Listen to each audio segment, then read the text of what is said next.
involved. We should pay tribute to the scientists. And I say again, we will work together to make the case that vaccinations save lives. Secretary of State. Thank you very much, Mr. Speaker. Mr. Speaker, if I may, the honourable gentleman has worked. You're watching NewsNOW from Fox. Right now we are listening in live as the UK Parliament discusses vaccine distribution following its approval. Now, the United Kingdom is the first Western country to approve a Pfizer and BioNTech vaccine. Some of our audience will see a quick commercial break. For the rest of our viewers, we will continue to listen in right here on NewsNOW from Fox. A vaccine who may be hesitant by appearing together and being vaccinated together, then of course I'd be happy to do that. I recommend, Mr. Speaker, that we have a professional vaccinating us. Of course, I don't think he'd trust me to do that. He asked for a public information campaign. And there will, of course, be a public information campaign. And he asks about health inequalities, which is a very important consideration. Of course, the best thing to support tackling health inequalities is the fact we have a vaccine, but we absolutely need to try to reach all parts and all communities across the whole country. He asks how many will be vaccinated by January. And while today brings certainty, Mr. Speaker, it doesn't end all uncertainties, because while we have 800,000 that have now passed the batch testing, the total number that will be manufactured over this time frame is not yet known, because it's all dependent on a manufacturing process which is complicated itself. After all, this isn't a chemical, it's a biological product. So I can't answer that question. That is as yet unknowable. He asked when the PCNs and the centres will open. The answer is very soon. We have 50 hospital hubs ready to go from next week. The PCNs are also being stood up, and the centres, which are the centres outside of hospitals, and these are all coming very soon. He then asks about when we'll get to lift restrictions. And of course I understand not only why he, but almost everybody in the country wants to know the answer to this question, which is how many people do you have to vaccinate before you can start lifting the restrictions?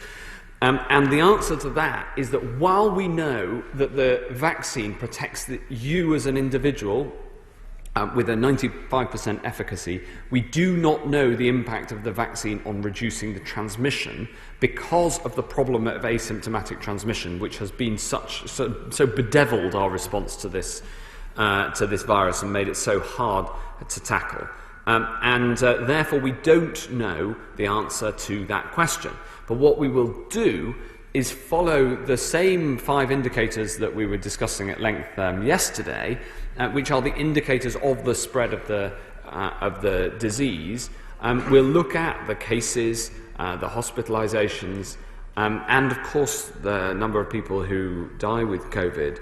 And we would hope very much, as we vaccinate more and more vulnerable people, that we will see those rates come down, and therefore we'll be able to lift the restrictions.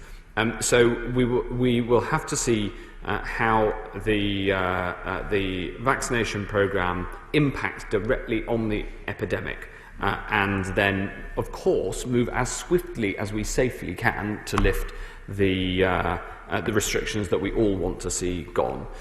He asked about the point on the community testing being licensed from door to door. I haven't heard that problem, and I will make sure that I get back not only to him but also to those who raised it with him, if he'll work with me on that. I'm a bit surprised. The lateral flow tests do need a professional to administer currently, although we hope that we can move further than that. But that can be in any setting, as far as I know. So I'm a bit surprised to hear that. But since it came from a public health professional, I'll dig into it further. Finally, he talked about the testing prospectus that we launched on Monday. We do hope to be able to use testing to do more things that we wouldn't be able to do without the testing. In a way, the visits to care homes are an example of that. That is something that we now can safely recommend that we couldn't recommend before. So too is test to release on quarantine for people coming into this country. And if there are further examples that can be safely done of this sort of enablement of normal life through the use of testing that can be approved by a Director of Public Health and by the Chief Medical Officer and his team. You're watching News Now from Fox. Some of you will see a quick commercial break. Local areas to deliver that on the ground. There's lots of ideas out there, and I would urge people to be creative about how we can do this in a way that enables some of the things that we love to get going again, but does so in a way that also keeps people safe. That's what that part of the testing prospectus was about. I'm very enthusiastic about it and look forward to working with directors of public health and with colleagues, because the Prime Minister also said this yesterday. He said, with this rollout of mass testing and the availability of these tests, we all, as leaders in our local communities, have got a role for promoting the role of mass testing. And I'm sure that there are communities right across the country represented in this House who can benefit from this rollout.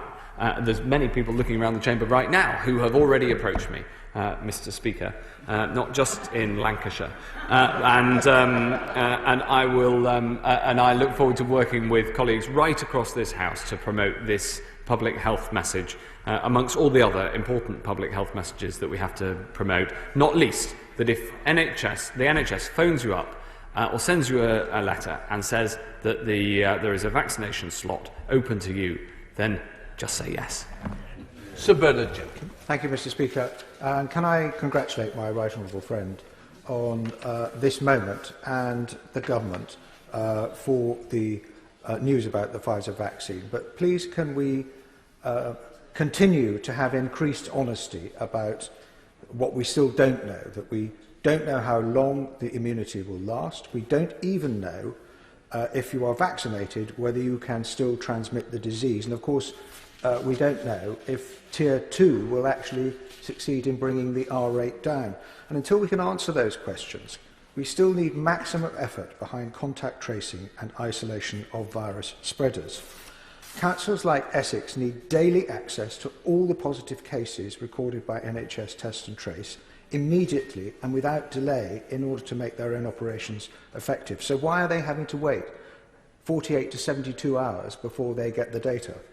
And what is the government going to do to engage districts and their community volunteer hubs to help people to persuade people to support people who still must isolate, even if they have been vaccinated? Thank you very much, Mr. Speaker. Well, dealing with this pandemic has been a case of dealing with uncertainty in large degree. And today we have more certainty because we know that this vaccine is safe and effective. But just as I was saying to the honourable member opposite, that we don't know the effect of the vaccine on transmission, so we, as my right honourable friend says, we don't know the effect of the vaccine in terms of its longevity, how long it will be effective for. He's quite right about another part of public health advice that we can all play a part in as local representatives, and that is the engagement with contact tracing. I will write to him on the point about the access to daily data in Essex. Of course, we have to wait until the test result comes in, which can sometimes lead to a delay, even though now the majority of tests that are done in person do come back within 24 hours. But I agree with him in principle, and let's make that reality in practice. Let's head up to Scotland with SNP spokesperson Dr Philippa Whitford. Dr Whitford. Thank you very much, Mr Speaker.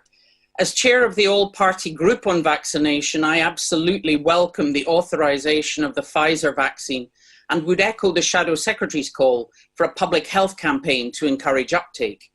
It will naturally take some time before it's widely available, so we all still need to stick to the rules and ensure we can test, trace, isolate and support all those carrying the virus. Last week, the Secretary of State claimed the pilot project of mass testing in Liverpool was responsible for driving down cases, despite the city having been under lockdown for much of the time. Lateral flow tests miss up to 40% of cases, so the government's plan to use them to free people from isolation are causing concern among many public health and screening experts. So when will the formal assessment of the pilot be published? And how can he justify already putting out tenders for £40 billion? This is News Now from Fox. You are watching a live feed from the UK Parliament, where regulators in Britain have granted emergency authorization to the coronavirus vaccine that is developed by Pfizer and biotech. Officials say that distribution of the first 800,000 doses will begin next week, with elderly and nursing home residents receiving the first priority batch. Some of you will see a quick commercial break. For the rest of our audience, we will continue to listen in right here on News Now from Fox. So if people who are carrying the virus are not isolating, no amount of mass testing will stop its spread.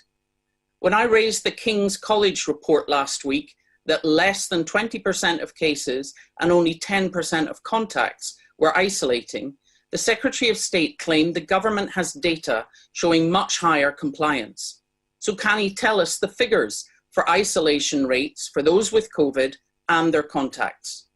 People won't stay off work if it means they can't feed their family. So is he concerned at reports that many requests for the isolation payment are being refused? And how will he ensure that those carrying the virus are financially supported to isolate and reduce its spread?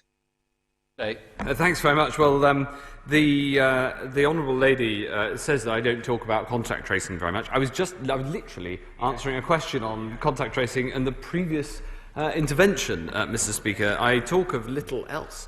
She asks also about the questions. We are publishing further data tomorrow on contact tracing, precisely in response to the question that she asked, and she'll see that the continued improvement of our contact tracing across the country is advancing further, and we'll see that in the.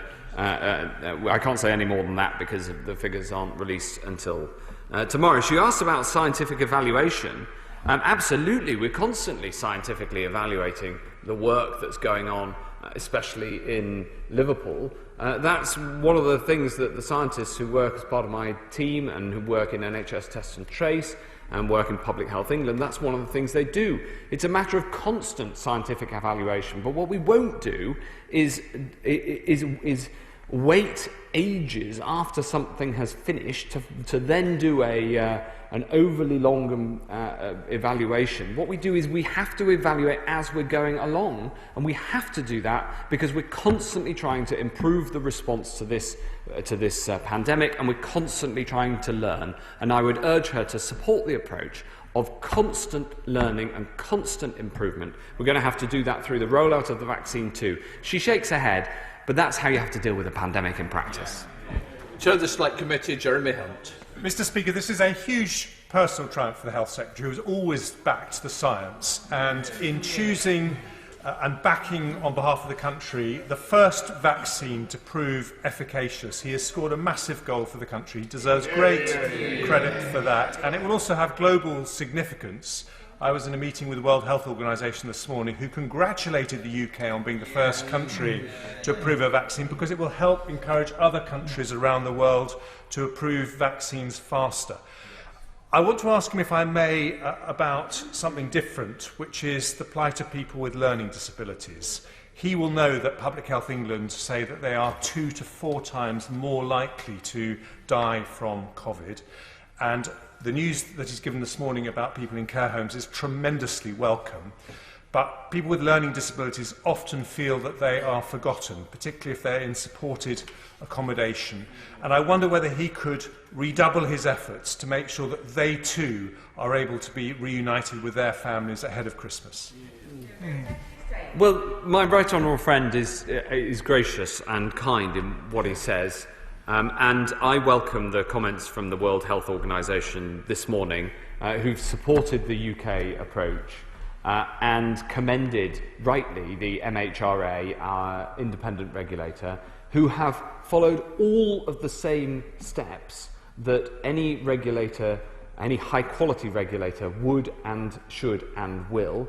But what they've done is done them rapidly and sometimes in parallel instead of one after the other. And that's how we've got to the position of being the first country in the world to have a vaccine that is clinically authorised. It's because the MHRA has done a brilliant job working with Pfizer and BioNTech to make sure the same safety considerations are looked at, but they're looked at in a way that essentially made the process as fast as is feasibly and safely possible. And the WHO has backed that approach, and I think regulators around the world could take a look at the MHRA, and we should all congratulate them. He rightly asks about making sure that we vaccinate those with learning disabilities and offer them vaccination at the right point in the prioritisation. This is an important consideration that I've discussed directly with the JCVI, who take into account the higher mortality of those with any given condition and have done that within the prioritisation that they set out this morning.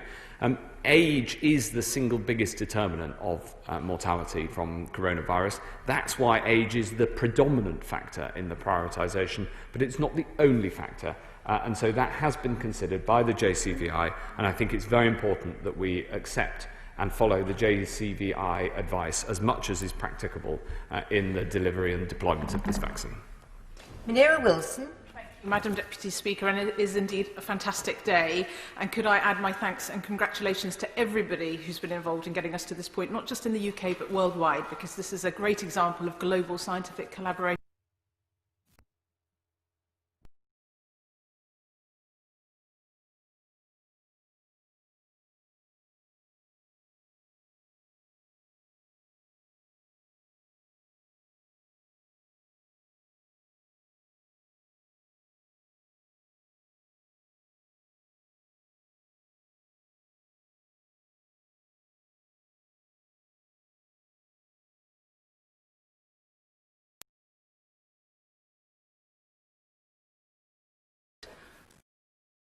Thank you very much. Well, we have that mutual recognition agreement in place now. And she's right to point to the global scientific work. Work between UK scientists and scientists based in the UK, of course German scientists at BioNTech, the American scientists and the Belgians who are producing and manufacturing this vaccine. It is an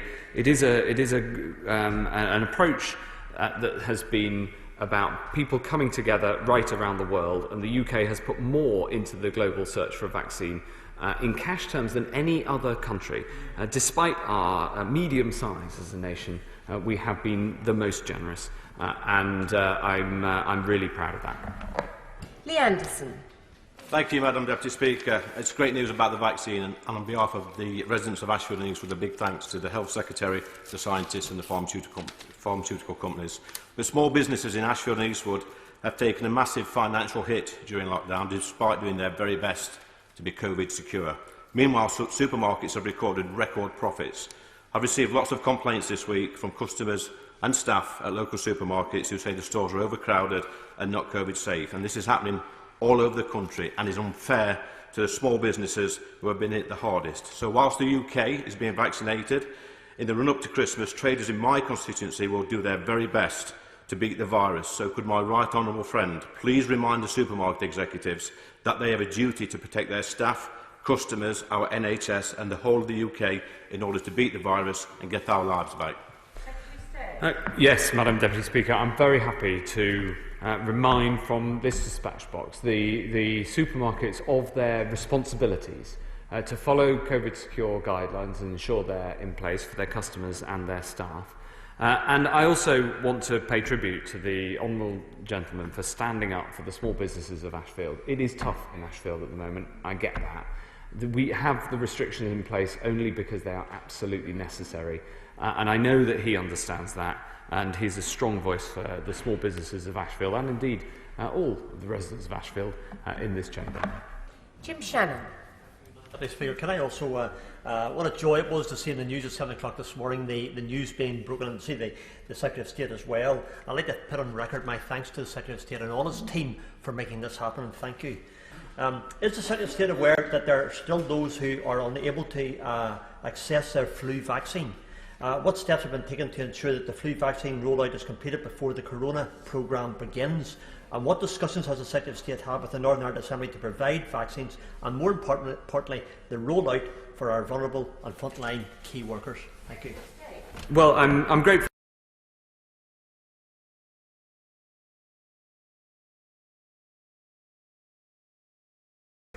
Thanks to the whole team. On the flu vaccine, we have a further tranche of flu vaccine ready to go, and that's just about to be rolled out.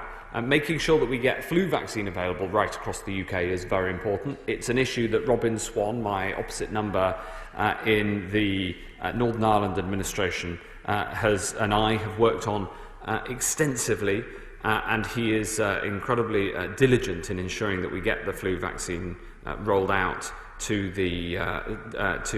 Northern Ireland.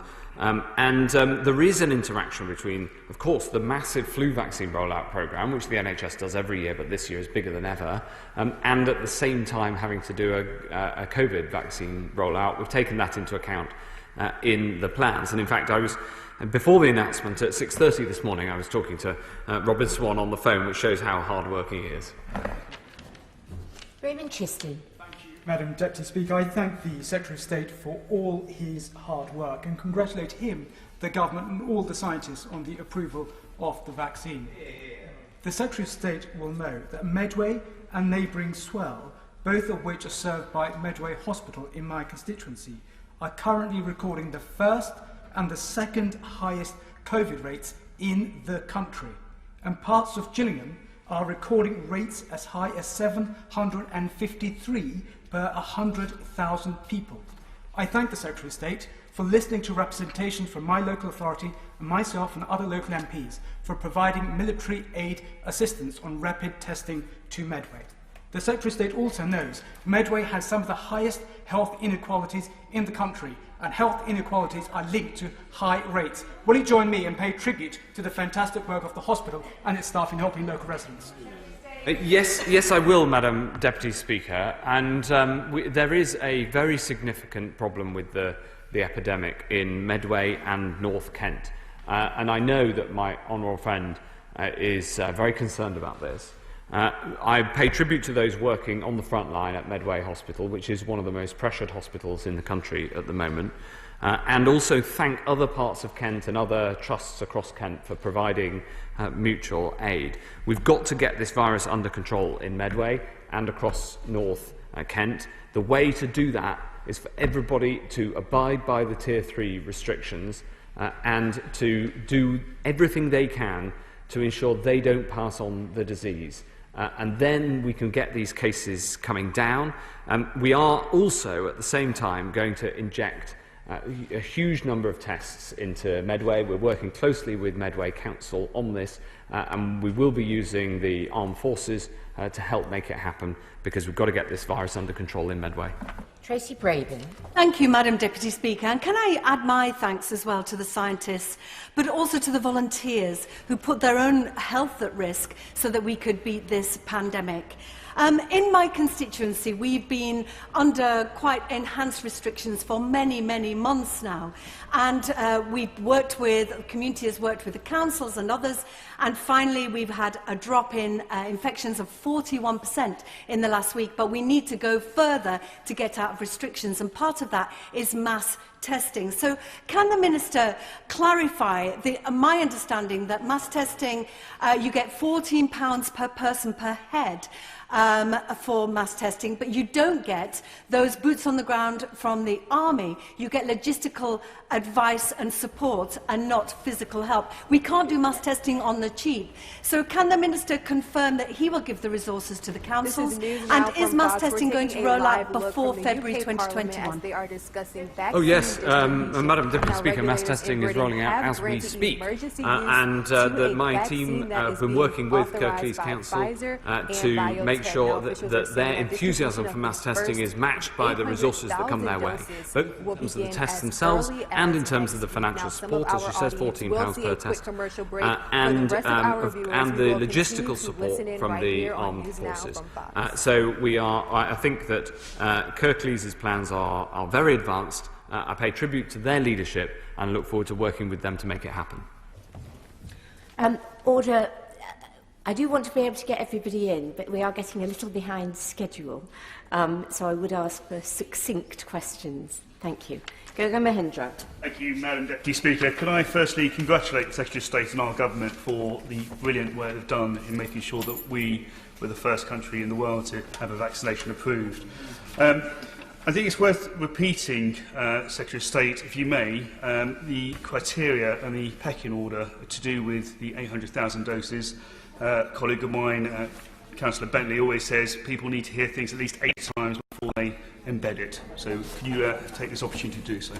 Yes. Absolutely. Look, we will follow a clinical prioritisation according to need, and that starts with those who are resident in care homes and their carers and the over 80s and NHS staff, and then essentially comes down the age range, including those who are clinically extremely vulnerable. We know, sadly, through the experience of the last 10 months, who is most likely to die of COVID, and they're the people who we'll try to get to first. Stephen Doughty. Thank you, Madam Deputy Speaker. This is hugely welcome news, and can I also pay tribute, as well as to the scientists, to all the teams in our local health boards who are preparing to deliver this vaccine, in particular Cardiff and Vale Health Board, Fiona Kinghorn and her team, and the armed forces who have been involved in this process as well. They've absolutely done an incredible job over the last few weeks to be ready for this delivery. But the Secretary of State said, crucially, this is a UK-wide effort. Can he give that cast iron guarantee that this tranche of vaccines, but also future tranches, will be available on a completely equitable basis across the United Kingdom, so we can bear down on this virus in every part of our country? Yes, I can give that assurance. And can I join him in thanking the volunteers, who I should have thanked in response to an earlier question, and also thank in advance everybody in the NHS who's going to be involved in this rollout. It's going to be a mammoth effort. People are going to be working really hard this winter, when people already work hard during winter in the NHS, and I'm sure that the whole House is very grateful to them. Greg Clark. Thank you very much, Madam Deputy Speaker. Can I join the Secretary of State in thanking for the brilliance and hard work the scientists that were involved in this major breakthrough, and can I join my right honourable friend in paying a personal tribute to the Secretary of State, who has been tenacious, positive and energetic right throughout this. Yeah. And the fact that we're the first in the world, a lot of that is down to him. Yeah. We need to keep the virus suppressed during the months ahead. And one of the problems with test and trace is that quite often people don't disclose all of their contacts because they don't want them to have to isolate for 2 weeks. Now, Sir John Bell, whom I know the Secretary of State admires as much as I do, he suggests that if we subject people who are isolated to 2 tests, and if they're both negative, they should be released. He thinks that will safely encourage people to share their contacts and suppress the spread of the virus. He's moved heaven and earth on vaccination. Will he do this for test and release? Well, it's a great day for science, and it's a great day to be chair of the Science Committee, I would have thought. I'm grateful to what my right honourable friend said, which was very generous. On the point about repeat testing instead of isolation for contacts, that is something that we're trialling right now, and I hope that we can make significant progress on it in the weeks ahead. We now go to Geraint Davis.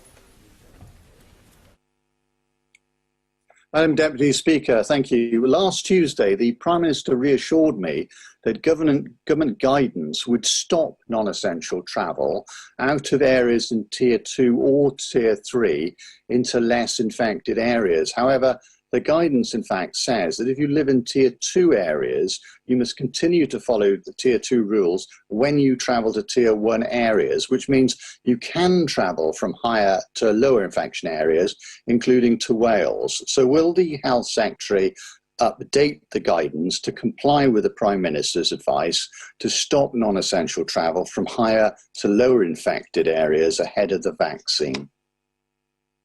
Madam Deputy Speaker, the guidance is precisely as set out on gov.uk.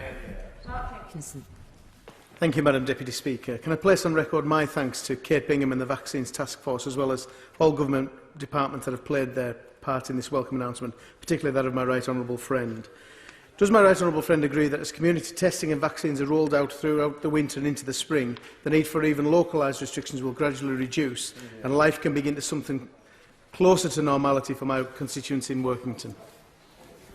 I've got good news for the people of Workington and the whole country, which is that suppressing the virus using these restrictions until a vaccine came along has been the strategy all along, and we can just start to see that light at the end of the tunnel much brighter because we know we've now got a vaccine. Claire Anderson. Thank you, Madam Deputy Speaker. I also welcome this news and thank all the scientists involved in this great breakthrough. And when it's my turn to have a vaccine, I will have absolutely no hesitation in doing so. And when it comes to terms, can the Secretary of State confirm that community workers, care workers that work in the community, who work home to home, will be part of the first assessment of clinical need? And then after clinical need, will educational need be a factor in keeping our schools open? A school in Southfields has been closed for the last 2 weeks for lack of teachers being able to teach. So as a next phase, will educational need be a consideration for the rollout of the vaccine? Well, once we've got through the clinical priority, then of course there's a debate to be had about the next order of priority after that. But between now and then, I hope that the repeat testing of contacts will, if we can get that up and running and working across the board, I hope that that will be effective in ensuring that fewer teachers have to isolate because they're contacts as opposed to positive cases. Now go to Mary Robinson. Thank you, Madam Deputy Speaker. I congratulate my right honourable friend for securing this vaccine and his amazing success in preparing us for its speedy rollout. This is indeed a good news day. And the news that hospital staff, care workers and patients will be among the first to receive it will be welcomed in my local hospital and across our care sector, and we're keen to make a start. Meanwhile, as the vaccine rolls out to other groups, would my right honourable friend consider introducing rapid targeted testing at scale in Stockport and across Greater Manchester as we continue to drive down our COVID rates and work together to beat this virus?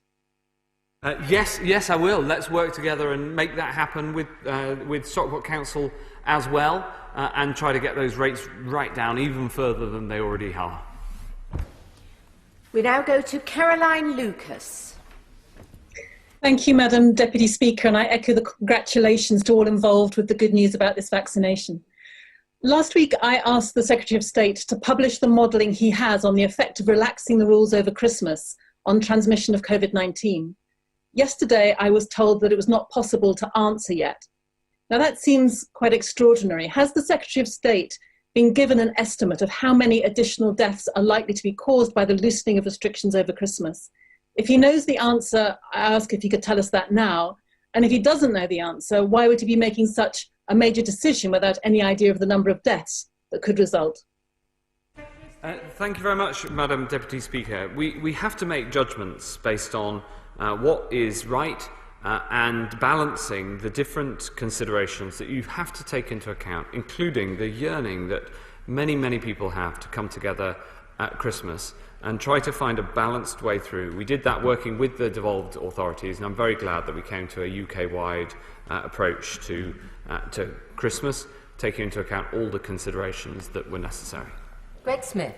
Thank you, Madam Deputy Speaker, and can I add my voice of congratulation to my right honourable friend, the scientists, the pharmaceutical companies and everybody involved in today's good news of securing that vaccine. But my right honourable friend will know my deep reservations on the severity of the restrictions being placed through the new tier system on my constituents, and I'm grateful for the time he took to discuss this with me yesterday. And a big part of my reluctant decision to vote with the government last night was the promise of more granularity when it comes to the review on the 16th of December.